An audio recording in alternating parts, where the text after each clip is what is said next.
మన గౌరవనీయులు, మన డైనమిక్ లీడర్, మన గౌరవ కార్పొరేటర్ గారు శ్రీ రాగం నాగేంద్రన్న గారు, మరి గత రంజాన్ మాసంలో మేము మీ పిలుపునందుకొని ఈ యొక్క రంజాన్ ఫెస్టివల్ కూడా మేము రావడం జరిగింది.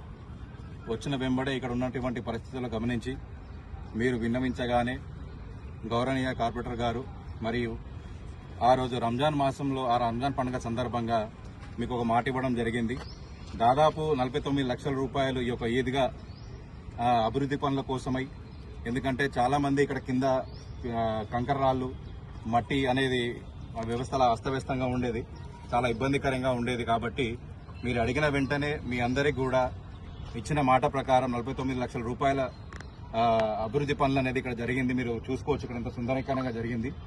ఎందుకంటే మీకు వచ్చే బక్రీద్ వరకు కూడా ఇచ్చిన మాట కట్టుబడి మీ అందరికీ ఇచ్చిన మాట ప్రకారం మీ ఇంత మంచి సుందరీకరంగా మీకు 2 రోజుల ముందే బక్రీద్కి ముందే ఈ యొక్క ప్రాంతాన్ని అభివృద్ధి చేసి మంచి చక్కగా సీసీ రోడ్లు, అదేవిధంగా ఇంతకుముందు తమ్ముడు ఇచ్చినట్టు లైట్ ఫెసిలిటీ కానీ గ్రీనరీ కానీ గురించి కూడా లెటర్ ఇవ్వడం జరిగింది.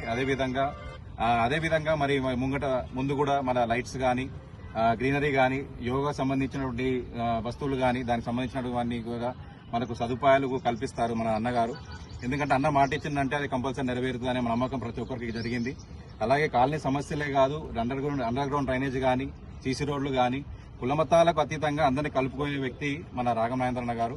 దయచేసి ఆయన చేస్తున్న అభివృద్ధి పనులను గమనించాలి. ఎందుకంటే అవాకులు చెవాకులు చాలా మంది మాట్లాడుతూ ఉంటారు, కాకపోతే పనులు చేసే వాళ్ళు చాలా తక్కువ మంది ఉంటారు. కాబట్టి చేసే పనులు మన కళ్ళ ముందు కనబడుతున్నా కూడా మన దుమ్మెత్తి పోసే చాలా మంది ఉంటారు.